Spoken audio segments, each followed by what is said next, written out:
Hey everyone, it's Cory McCarthy and welcome to another weekly Q&A session.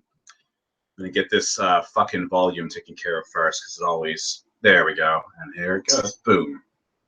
All right, so here we are. Let's get started with the new Q&A.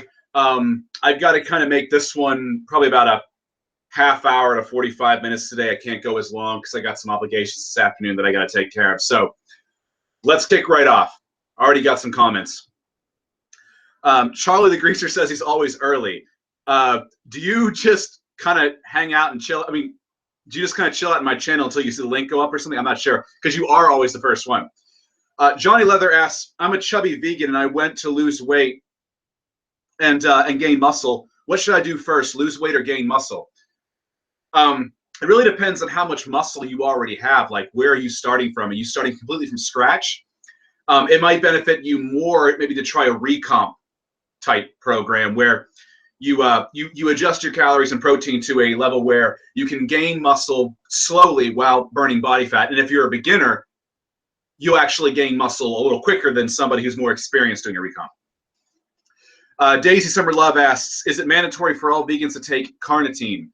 It's not mandatory. Carnitine, vegans do have less carnitine in our bodies than do somebody who eats meat, for instance. So that if you have a carnitine deficiency, by supplementing carnitine, and you can get vegan carnitine. In fact, I think Now Foods makes a vegan carnitine product. It's a liquid form. If you supplement with carnitine and you have a deficiency in carnitine, it can help you burn fat a little better, only because of the deficiency, not because carnitine is magically going to have fat burning properties. It's that if you are deficient in carnitine or have lower levels of carnitine, it'll help you burn fat faster. Your body can produce carnitine, but not the same level that that a meat eater will get it, from their diet. However, carnitine has also been shown to improve glucose metabolism. So people who are ketogenic, using carnitine is one way you can help dump the excess glucose in your system. If you're trying to get to a keto state faster and adapt a little faster, it could potentially help you in that regard. In fact, the only times I really supplement with carnitine would be during phases that I'm trying to lose weight and I might not have enough carnitine in my system, or when I'm ketogenic. I use carnitine to help me get back into a keto state. Is masturbation without ejaculation healthy? Can it increase testosterone? Okay. First of all, there's nothing inherently unhealthy about orgasming or masturbation. There's people who would argue that watching pornography can lead to an addiction that can affect your life and desensitize you, which is not a good thing. But when it comes to the act of just orgasming, whether you're doing it yourself or with a partner, there's nothing inherently wrong with that. Now, granted, I'm not a doctor, so there might come a point where you have so much sex or masturbate so often that you might actually cause problems for yourself. But as far as I'm aware, it's actually healthy, and not doing so can be bad for your prostate, which is why your body will have night emissions. Now, from what I've read, there is an increase in testosterone if you forego ejaculation. I don't mean like, masturbating and not orgasming, but just not orgasming in general.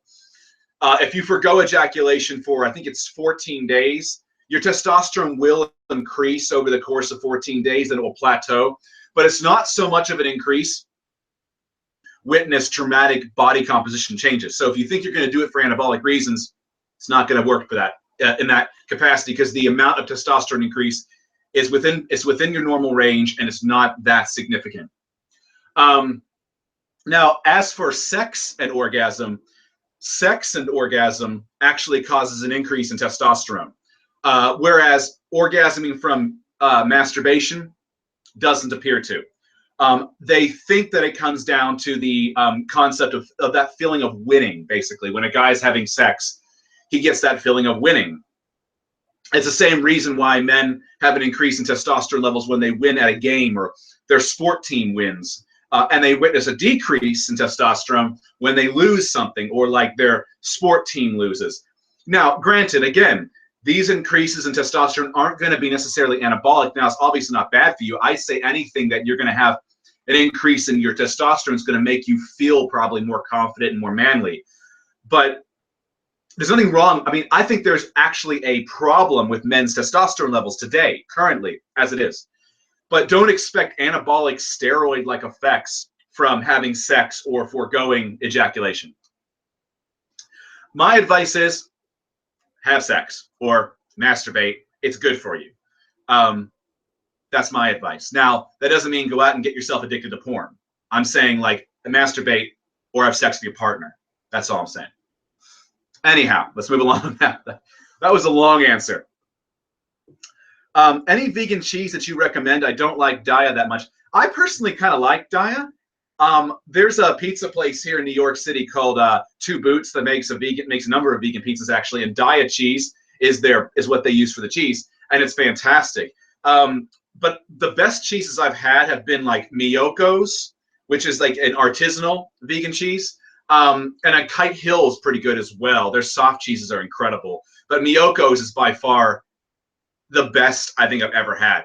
And the only place I've ever seen Miyoko's is in like Maryland. Then again, I don't travel all over the place looking for Miyoko's, but I haven't found Miyoko's in New York. Any thoughts on CrossFit? I don't particularly go for CrossFit. Look, I like powerlifting. I don't do it, but I respect it. I like bodybuilding, which is something I do.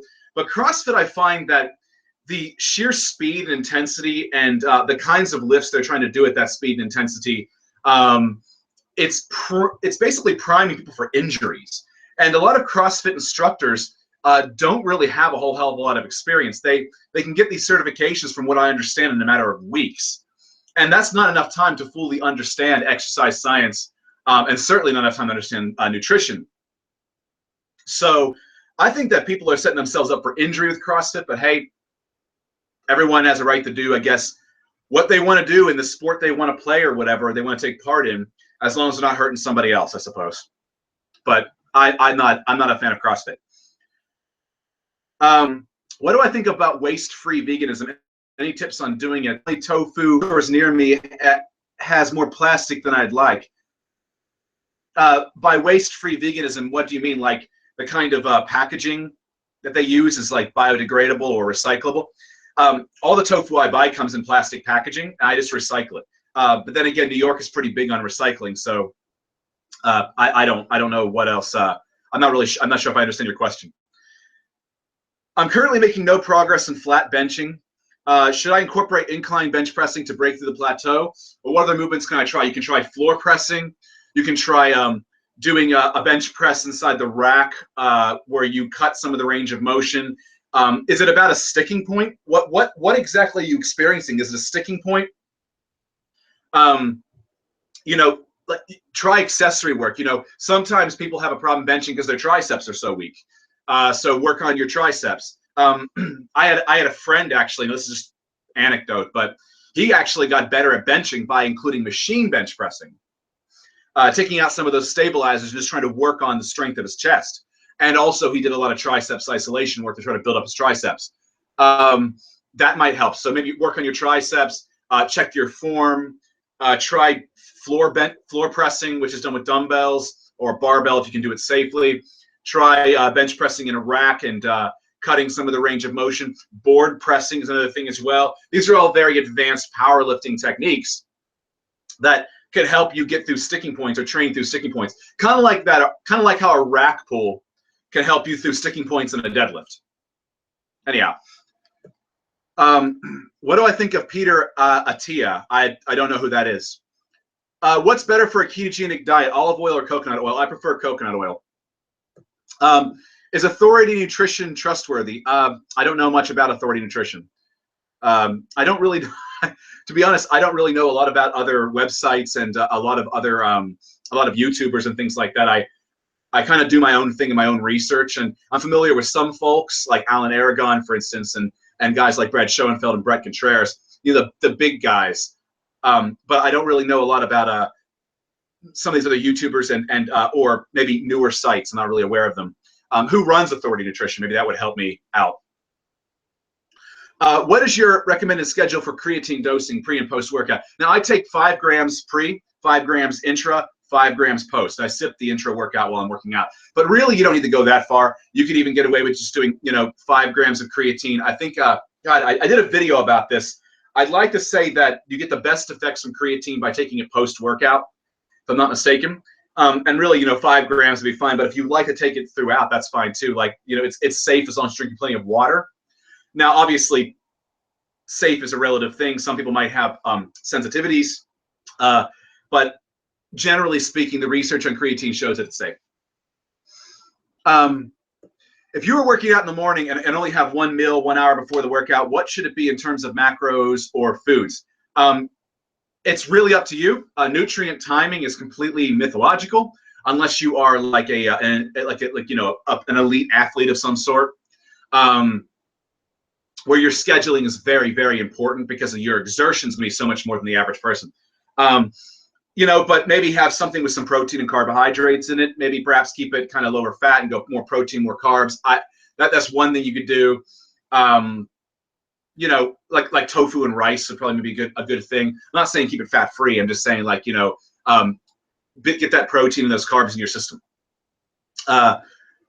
That's just suggested. But really, this nutrient timing is a myth. So whatever you prefer to eat, if you like to train on a stomach, on a full stomach. Lifts like bench press, rows, and squats, yet I am on some more isolation ones like chest flies, dip, shoulder press, and a maintenance on calories, wanting to do more recomp, doing something wrong maybe. I'm not sure what the question is, because maintenance calories is one way to do a recomp. Make sure your protein's pretty high. What are the methods besides keto to lose weight? Keto is just one tool in the shed. It's not perfect. It's not the only way. There are people who cut without keto. There are people who cut with keto. You can use IF lifestyle. You can not use IF. It's really, when it comes down to it, weight loss is all about your calorie intake, ensuring that you're in a deficit of some kind. And that can be by virtue of how many calories you're consuming, being in deficit, and or training, weights and cardio, etc., bringing you into a deficit by usage. So by some form of exercise and diet, you should be in a deficit. That's really the trick to losing weight. Now, obviously, that's oversimplifying because how much protein, how much fat you take in, things like this are all factors that will basically determine how your body composition will turn out. You don't want to be too low protein. You don't want to be too low fat, things like that. So what are your thoughts on eating meat in, say, a wildlife survival, like the bush as a vegan here in Sweden is practically impossible for an extended period of time? I have said before, and I'll say it again, in extreme survival scenarios, people got to do what they got to do to survive. And this even goes as far as eating other people. And this has happened like in the Andes crash in the 70s. But we're not living every day in survival scenarios. So there's no reason for us to, have to really even worry about that. Think about that. I can't even conceive myself ending up in that kind of a survival scenario where I'm in a plane crash in like a snowy mountain or lost in the jungle. But if a situation like that occurs, and this is the same thing with self-defense and taking another life, a human being, whatever, in extreme situations, sometimes extreme measures are required. But veganism is about doing all that's possible and all that's practicable. And we live in a society where we don't need to eat meat. We don't need to use animals. We don't need to exploit like that. So there's no sense logically in doing so and causing that unnecessary suffering. That's my thoughts. Let's see here. Shortened question. What's your thoughts on eating meat while living in the bush? I answered that. In maintenance for calories, I'm not progressing in compound lifts, but I am on more isolation exercises. Maybe I'm doing something wrong. What's your fat intake like? That could be a big thing. Your protein intake as well. If your fat is too low, your strength is not going to progress the way that it ultimately should or would. Best vegetable for bodybuilding.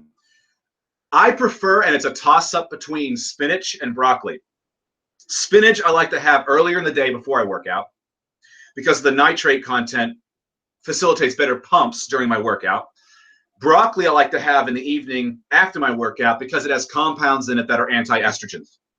So now this is all anecdote, but that's just how I prefer to schedule my vegetable consumption, just because of the compounds that are in the vegetables and how I think it's going to better affect my performance in some capacity or recovery. Do I speak any other languages besides English or tried to learn? I have like 2 or 3 years of Spanish, but my Spanish speaking is freaking terrible. So yeah. I love Lo, your live stream notification on your Twitter tweeted in Russian. What the fuck? That's crazy. Do you have some setting on your computer? I don't know what's up with that. I'll have to look into that. That's strange as hell. Okay. Is it okay to eat lychees when mold has spread on the skin already? I really wouldn't eat any fruit that's got mold creeping on it. That's just me. So yeah, I don't know. I wouldn't touch fruit that's moldy. I would just toss it. What foods do I need as a vegan to maximize natural testosterone production? It's not so much about foods. I mean, yeah, it is to a degree, but think a little broader. Think fat intake. Think fat intake. So you want to increase your fat intake. You want your fat intake to be between 20 and like 35% of your maintenance calories. So that in mind, having things like coconuts, having things like avocados, having things like nuts and seeds and nut and seed butters, sometimes cooking with maybe some coconut oil. These are all things that can help you get your fat intake up to improve your testosterone values naturally. To, I guess the better way to put it is not increase, but rather to optimize, because it's not a test booster. It will optimize your test levels. And also, of course, foods that have good amounts of like zinc in them would be a way to go as well in helping optimize, again, optimizing being the key word here, your testosterone. Because zinc products don't boost testosterone unless your testosterone is already low due to a zinc deficiency. And then in that kind of case, when you intake zinc, your testosterone will rise because you had a deficiency.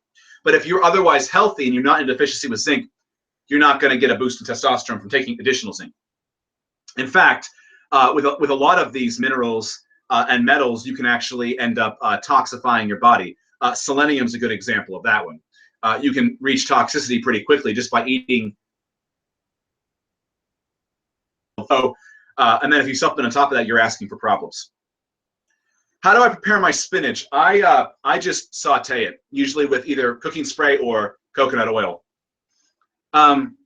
What's a good source of zinc? Best food in zinc per dollar. You can find zinc in a whole lot of things. Off the top of my head, I know it's in some nuts and seeds.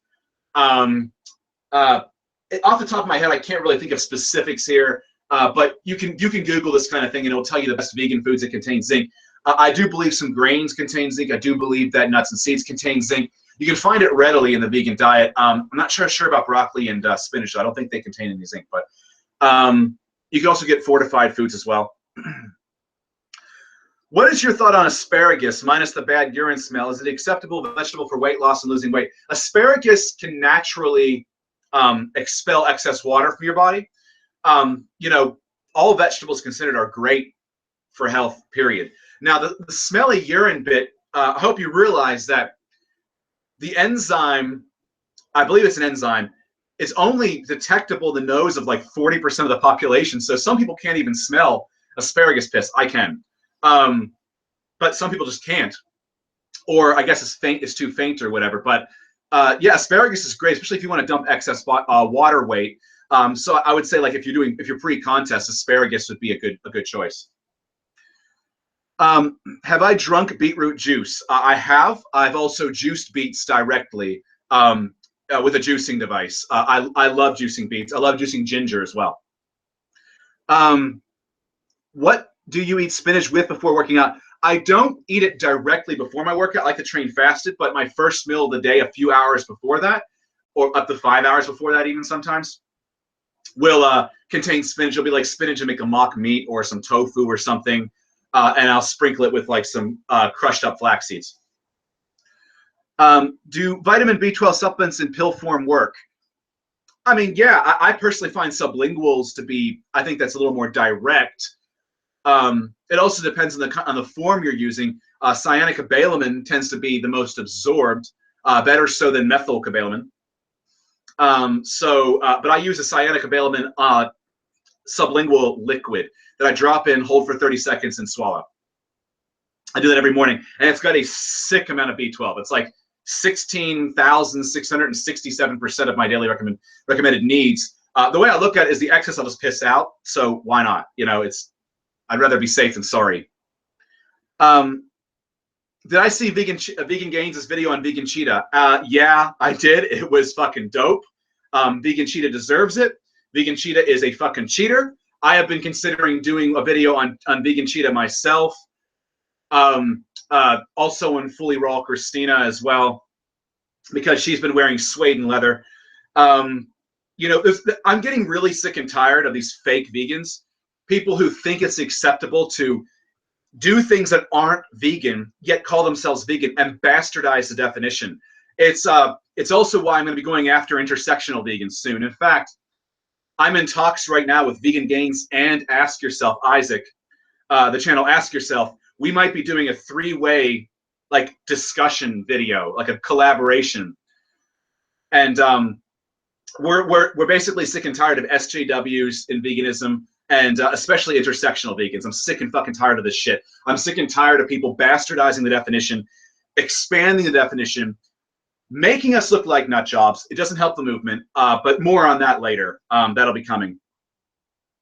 Combine that with this fake vegans, it's just enough is enough. I know you don't drink, but have you ever in your life had beer or wine? Yeah, of course I've had beer or wine before. But I never cared for it. I don't care for the taste of it. I don't care for how I feel when I drink it. And I don't see any benefit that I can't get from Whole Foods or even a multivitamin if I really wanted to. There's no reason for me to I think to drink alcohol when the drawbacks are so plentiful, like decrease in GH production, decrease in protein synthesis, decrease in testosterone, increase in cortisol.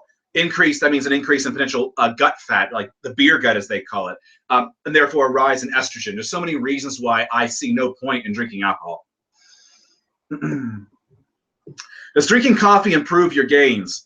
Drinking coffee can increase modestly your metabolism. It also can increase your strength. And by virtue of that, I guess you could possibly see more gains, but don't expect steroid-like increases in those areas. It's not going to be magical. But as a natural compound goes, I mean, it's technically a drug, I guess. Caffeine is a drug, technically. It can have some benefits, and there is health benefits to drinking coffee. The flavonoids in coffee are actually anti-cancerous. They've been shown to have anti-cancer properties. So that's a good example right there. And there's some longevity benefits to drinking coffee as well, which is why I have a glass of coffee every morning, sometimes 2 glasses of coffee, 16-ounce black. I don't add anything to it because I don't want to break my fast, basically. Somebody says, I just looked back through your Twitter and all the live streams are being tweeted in Italian, Russian, Portuguese, Ukrainian, Dutch, Spanish, French since October. That's hilarious. I'm going to have a look at that and figure out why Twitter is being stupid. I don't often use Twitter, but I'll have to figure out why that's the case. What supplements are you using consistently? Well, there's so many to name, but protein powders, BCAAs, essential amino acids, Cis quadrangularis for my joints, multivitamins. Let's see, vitamin K2, vitamin D3. I take a ZMA product at night before I go to bed, just to ensure my zinc levels are high, because I train and I am sexually active. I take GABA sometimes to help me sleep. I take taurine. I take carnitine. That's dependent, like I said before. Carnitine is really dependent on what my goals are. Beta-alanine, citrulline malate, ashwagandha if I'm feeling stressed out. There's really a lot. I have digestive enzymes as well for when I need them. I have probiotics again for when I need them. There's a lot of stuff. But I don't take it all the time. But I have it there at my disposal in case I need it. Can I ride a scooter? I mean, I had a scooter as a kid. Man, I haven't scooted or skateboarded in a long, long time. We're talking about like decades here. Have you ever tasted Earn Brew? Never heard of that. Not sure what that is. Heavy lifting increases blood pressure and it's bad for heart and blood vessels. Your thoughts on that? There has been some research that shows that this can be the case, but there's also been research that shows that cardio can negate the effects of that. And keep in mind, too, that the benefits from weight training are extreme. There's so many of them on your hormones, on your longevity, on your ability to fight cancer. And I've covered this before. Now, that being said, any blood pressure increases you're going to receive from lifting weights, now barring, of course, any sensitivities, like are you somebody who has like a pacemaker, etc., things like that, it should return to baseline, I'd imagine. I've never felt like I'm going to have a heart attack because I've lifted weights, you know, to be honest. In fact, if anything, I feel rejuvenated and better, beat up, but rejuvenated and better and healthier because of lifting. I feel better now lifting weights as I do right now at this point in my life than I ever did when I was younger and not lifting weights. I feel so much better now in all aspects of my life, all aspects of health, physically, sexually, everything, mentally, all of it, because of weightlifting. I attribute so much to weight training, and it's great. I totally recommend it. I think it's a very healthy activity. Do you think beet juice alone can have performance-enhancing effects from nitrates? Yes, and it's been shown so in research. They actually call it beet doping when endurance athletes use it, and it's been shown that it can increase the endurance of strength athletes as well as strength, and increase your pump. What are your thoughts on taking digestive enzymes such as bromelain? Does it help with protein absorption? It can. I mean, I don't like to rely on digestive enzymes, but bromelain also has another interesting effect. It can actually help you increase your testosterone levels when they're decreased in periods of excessive hard training. So let's say you're pre-contest or before a competition and you're going through a period of, say, forced overtraining, like overreaching is what it's known as. Bromelain can actually help maintain your healthy testosterone levels through stressful times, which is very imperative for an athlete. What is your opinion on what gives the best shoulder pump? I never feel a good pump despite doing 15 reps of struggling. Should I go lighter or heavier? Please advise. For me, it's about kind of exercise selection, exercise order. I find that by starting with, and this is part of my own training system, starting with a higher rep set, with a heavy compound movement, be either upright rows or seated overhead press.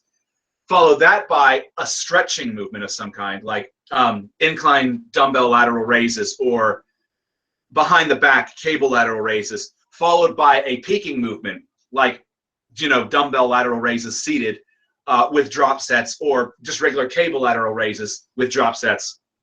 And of course, if you're focusing more on rear delts, you can do things like face pulls. Upright rows hit more rear delts as a compound for rear delts. You can do things like bent over laterals or machine laterals with a pronated grip. Machine rear delt flies with a pronated grip. These can all help you facilitate a pump. So really, it's about like exercise selection, rep ranges, ensure you're feeling it working, going through a full range of motion. It's hard for me to say without seeing what your current workout is. Is it better to eat too much or too little fiber? And concerning the first part, is drinking water more sufficient to counter the act of the effects? Eating too much fiber, I mean, as long as you're drinking plenty of water, can help flush your system, like you said. And as long as your fat intake is higher, you're not going to, where they noticed a problem with the fiber, and fiber can bind to estrogen and help flush it out of your system as well. But they also noticed there's a drop in testosterone values when you have a high fiber, low fat diet. So make sure your fat's at a good level, 20% or higher of your maintenance calories. And don't you don't need to excessively supplement with fiber, but you know, by getting enough fruit and vegetable per day, you're going to get plenty of fiber as a vegan. Just drink plenty of water, flush your system. Shouldn't have a problem. Again, the key word being shouldn't have a problem. I'm not a doctor, and I don't know if you have any conditions or something. What was the thing you take for your joints? Cissus quadrangularis, that's CISSUS, and then quad, QUAD, rangularis, RANGULARIS. That's what it's known as. That's its technical term. I'm not sure what if it has like a different term, like creeping vine or something strange like that. But that's what I use for joints, for hard and soft tissue. Yep, Cissus quadrangularis is correct. Can leucine supplementation help with muscular gain if your diet is relatively low in protein? Of course. It's also good during times where you're cutting back on calories and you want to make sure you maintain your muscle mass. And furthermore, research on vegans and vegetarians shows that by supplementing with BCAAs and or EAAs, essential amino acids, you can actually increase, and again, only in vegans and vegetarians, increase your protein synthesis rate by twice, by 2 times as much. So I always recommend to my clients to supplement, have between meals, have some EAAs or something, or leucine spike your meals, like go in like 2.5 to 5 grams of leucine per meal. And especially if you're not eating a lot of soy. Soy is very high in leucine, so you don't really need to supplement so much if you're getting a lot from soy. But if you're eating more like, you know, beans and rice or seitan or things like that, you might consider supplementing with BCAAs a little more. Spike your meals with that. Good physique YouTubers that are natural. I don't really watch a lot of guys on YouTube, to be perfectly honest. I don't really have a lot of time for that. What do you think of eating a plant-based diet and bivalves like oysters, health-wise, ethically? You don't need, okay, look, they don't have a CNS the same way we do, bivalves.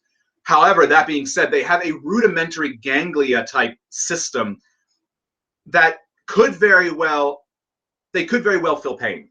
So the way I look at it is this: it's not a plant source, it's not a plant food. We don't know if they're causing them suffering. We don't need them in our diet, so why?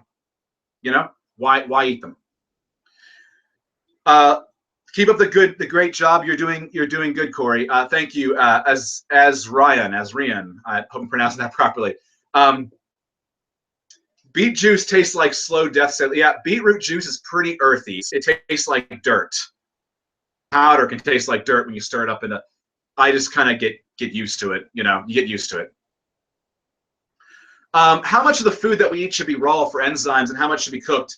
I cook things like vegetables. I cook tofu. I eat my fruits raw. I eat nuts and seeds raw. Hope that helps. You know, that seems to work fine for me, especially vegetables like tomatoes, because that lycopene content is enhanced by cooking. Corn is enhanced by cooking. Yeah, I noticed somebody says a lot of lagging and freezing action going on here. Looks like Google is having some kind of a fucking malfunction. I don't know what their deal is. This happens sometimes. It's not my end. It's not my internet connection. My internet connection's fine. It's just Google being a dick. Are there full body workouts? Are full body workouts the most optimal due to frequency and more protein synthesis a week? They, especially for beginners. Yeah, I mean, like I advocate all naturals that train with everything at least twice per week. You know, if you're a beginner, go 3 times per week. You know, full body Monday, Wednesday, and Friday.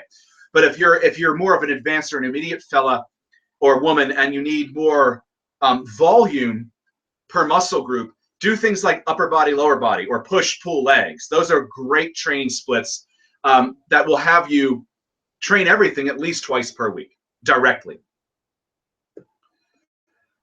Let's see here. Thoughts on clean machine supplements? I look, when it comes to supplementing, like Jeff Palmer, who runs Clean Machines, in the past he's gotten on me because I bagged his testosterone boosting supplement because I think testosterone boosters are full of shit. And I've done a video about this. You can look it up in my channel. It's in the channels. Type in testosterone boosters and you'll find it.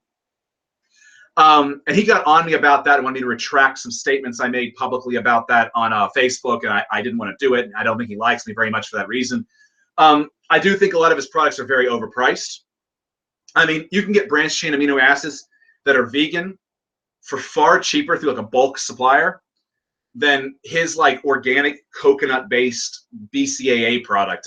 You know, I use a relatively affordable from True Nutrition fermented plant-based BCAA product, and it costs me a fraction of what Jeff Palmer sells his products for. You know, I do think I'm not the kind of person to say that all supplements are bullshit, because they can have a time and a place in your diet and for your goals. But I'm also the kind of person that's going to tell you to get your diet in check first and don't blow excess money on supplements. You know, and there are sometimes going to be cheaper ways to get a supplement than buying a big name brand or a name brand. Now, that being said, more power to guys who are running vegan companies. Okay, I have to say this. I think it's great to see people who are promoting veganism like that in their businesses and taking that chance. So I don't want to rag on Jeff too hard, but at the same time, yeah, that's my thoughts on supplementation. Let's see here. Okay, I already answered that question. Let's see here. Have I ever tried SOL Cuisine's fake meat products? I've never heard of that brand. What's a good vegan amino brand for loosening the BCAAs? I use the BCAA product by True Nutrition, which I'm actually affiliated with too, but I also use their products. And that's why my affiliate code, when people use my affiliate code at True Nutrition, I get points that I can use on the products they have there as well, which is what I do. They have a custom protein blend generator. They also have an awesome BCAA product. It's really affordable. As BCAA products go, it's bulk, and it's from fermented plant sources, so it's vegan. And you're not paying for a name brand label. I don't like people paying for these name brand labels because you're just paying for the brand's the branding, and their popularity. You're not paying for the product necessarily. In fact, Muscle Tech's a good example of this. Their products are average, but it's their marketing, it's their name brand. They charge more for it, and they've been called out for that in the past. Pony Chaser says she's late, almost missed this. Well, at least you're here now, and we do this every week too. What's my favorite bodybuilding meal? I have to say my favorite meal is sauteing with coconut oil, tofu, and broccoli, and then salting that with some sea salt. It's fantastic. I don't know why, it tastes like popcorn. The way I do it, I guess, with the coconut oil combined with the salt, and it just takes on this kind of like popcorn kind of savoriness about it, especially the broccoli as well. So I love broccoli and tofu. One of my favorite kinds of meals for bodybuilding. Is it true that certain nutrients shouldn't be taken together due to absorption inhibition? Yes, like calcium and zinc, for instance, can cause problems because they compete for absorption. And also, yes, if you're going to eat iron-rich foods, avoid coffee, avoid caffeine, avoid coffee, avoid teas within 2 hours of taking iron, because it can actually affect your iron levels and your absorption of iron is correct. I've heard that there can be health issues when taking vitamin supplements like B12 long-term. Is this true? B12 is a water soluble. Now, some supplements, yeah, like you can overdose on things like D3 or calcium or selenium, or zinc even. But things like B12 and vitamin C, for instance, they're water soluble. Just piss it right out unless you have some pre-existing condition where your body doesn't function the way that it should. Is coconut oil and apple cider vinegar good for fat loss? Not really. I mean, there's some research that shows that it can enhance it, but I think with the case of apple cider vinegar, it's more able to prevent you from storing fat from a heavy meal so much as it is for burning fat. But the research is so limited that I don't want to say that's a guarantee. But they do have health benefits. So, coconuts have health benefits. Apple cider vinegar does have health benefits. And so, there's nothing wrong with taking them correctly, that is. Don't overdo coconut oil or eat too many coconuts either, because the calories are pretty high and you can gain fat from that. What are your thoughts on flax versus whole seeds? Flax oil versus whole seeds? I go with the whole seeds. Reason for that is because the extra protein content. Flax, and this is why I like flax seeds better than chia seeds and better than hemp seeds, because flax has higher protein per serving than hemp or chia, and you're getting the omega-3s. So it's a total win situation. I always sprinkle raw quinoa on my oatmeal, but is it nutritionally wise to cook them before that? Yeah, I mean, I cook oats and I cook, when I have quinoa, I cook it as well. To help with the absorption and to do away with some of the anti-nutrients that might be in it. So, it's better that way. Let's see here. What do you think of people like Freely's mono diet, eat only one fruit type per week? I'd like to see some research on that. A lot of the things that Freely and Durian Rider push it's all like anecdote. There's not any science really to support the things they're saying, especially with Harley recommending people eat pure sugar for fat loss. Listen to me. If you take in one sitting 75 grams of dextrose or pure glucose in one sitting, your testosterone levels will decline significantly for up to 2 hours. It's not, his sugar diet is insane. I think he's lost his mind. At what point am I not a beginner anymore and should I do body part splits? This is a really difficult question. It depends on where you're at, how much volume you can handle, how good you've gotten at the basics, your technique, your form, your strength. Really, it's about how much can you handle? What can you handle? Now, let's use a generalization. If you have been training consistently for 6 months to a year, and you've got the form down, you've been working hard, you've been dedicated, you've not been taking time off the gym regularly, that means you've been in the gym consistently, you're getting stronger, you're getting bigger. I'd say by 6 months into a year in, you can consider yourself intermediate. Now, by the 3rd year mark, I would say it's about the time you can consider yourself advanced. Again, if you're being consistent, if you're making progress. So, let's see here. What are thoughts on vegan burger cooked on a meat grill? I mean, I've had vegan burgers cooked on a grill, but I don't like cooking my stuff anywhere near meat. It's one of the reasons why I prepare all my own food. It's just, it's something I can help. So why let that animal fat and shit get on my food? So that's why I don't like to eat at restaurants. That's why I like to prepare my own food, because I know where it's being prepared, how it's being prepared. There's no mistakes.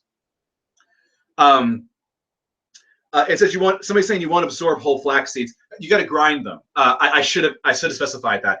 I have a grinder. I use a coffee grinder, a coffee bean grinder, and I grind my flax seeds that way. Yeah, somebody says insulin causes fat storage. So, and how anyone thinks that pure sugars for fat loss is crazy. I mean, yeah, that is true to an extent, but carbs themselves, I mean, let's put it this way, eating pure sugar is not great. Eating pure sugar with high fat, like a cake, for instance, is not a great idea either. But getting a lot of fruit in your diet is not so bad. So there's definitely caveats there, because fruit has fiber and other peripheral nutrients that are going to help you absorb it properly, and it's not going to cause the same kinds of problems. Let's see, is it good to grind the flax and chia seeds? I do grind them. You can soak them as well if you want to sprout them. That's up to you. I also just read some good info that you will get better conversion of ALA if you eat saturated fats at the same time. I haven't read that before, but that's interesting. I'll look into that. Any advice for someone who has never eaten meat since birth, vegan since day one? What kind of advice are you looking for? That's great. That means you've never had to put that stuff in your body. That's excellent. I wish I had started from birth. Is there any noticeable difference between nutrition from fresh vegetables versus frozen? I've not seen any. I've not seen any research to show there's any loss in nutrition from that either. Do what's affordable for you. Some people can't afford to buy fresh veggies by the pound, and it's cheaper for them to get frozen. Do what's affordable for you. Do what you have space to store and to use the products as well. So that's my advice on that. Now, I gotta cut this kind of short today, guys, because I got some client stuff I gotta do shortly for the Vegan Muscle Academy. So I'm gonna have to cut this one short. But thank you guys for coming out here. The questions look like they have stopped at this point anyway. I'll see you guys next week for the next weekly Q&A. If you check down below, I have a Patreon if you want to throw me a little something for the work I put out there. There's also a link to the Vegan Muscle Academy if you're interested in my training services and nutrition services. And furthermore, there is my free protein shake recipe that will also get you on my mailing list for all updates. And that includes for my books that are coming out soon. Well, there'll be one book at a time, obviously, not all of them at once, but I do have 3 book ideas and one that I'm currently finishing up. And furthermore, I'm gonna get around to doing tank tops and t-shirts at some point as well. So there we go. Anyway, I'll see you guys next week. Take care.